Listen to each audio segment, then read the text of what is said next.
the home, the neighbourhood, the city.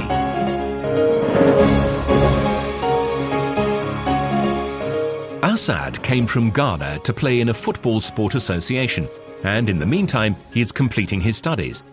He found a home along with a teammate in an area of the city with a strong presence of immigrants and elders.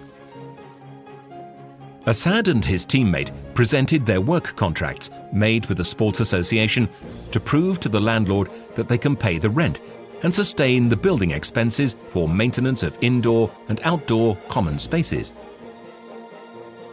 The landlord gave his tenants a copy of the rent contract and will supply regular receipts for the monthly payments.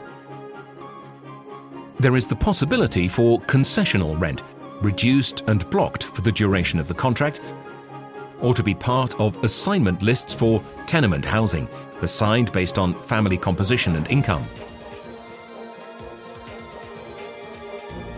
Now Assad is resident in his new home because he thinks he will stay in Italy for a long time and settle.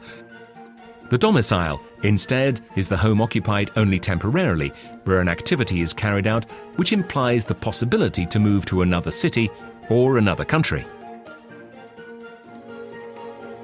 The rent contract and the residence are in Assad's name, and he was able to stipulate contracts with the managing bodies for all utilities, meaning electricity, gas, telephone and heating expenses. Sometimes, some of these expenses are included in building expenses.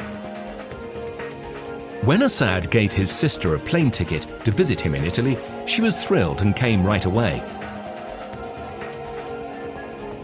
Assad let his building administrator know about the visit, meaning the person managing finances of the entire building, because his sister was going to be staying for over 20 days, and Assad did not want to cause problems with his neighbors. Also, Assad let the local authorities know. Some rules are included in building regulations which must be respected for peaceful cohabitation and respect for one's neighbor. The hours beyond which one must not make noise. The prohibition to keep small farm animals and which domestic pets are allowed. The prohibition to hang laundry out to dry outside the window or to install an antenna to preserve decorum of the facade. The prohibition to leave garbage on the landing.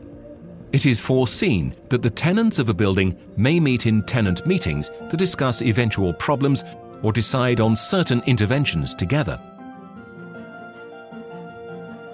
Assad has an elderly neighbor, Mrs. Celestina. During the first days, Mrs. Celestina looked suspiciously at the new tenants, but as soon as Assad offered to carry her groceries up the stairs, they became friends. Assad is responsible for keeping the landing clean and tries to avoid noises after 11 at night. Now, Mrs. Celestina bakes delicious cakes for Assad and his roommate. It is important to have a good relationship with the neighbors and to try to respect their habits, especially in a building in which many people live. Saeed, Irina, Liu and Assad feel part of a community because through their culture they contribute to enrich it and to make it multi-ethnic, and through their work they contribute in guaranteeing the services and the rights of all citizens.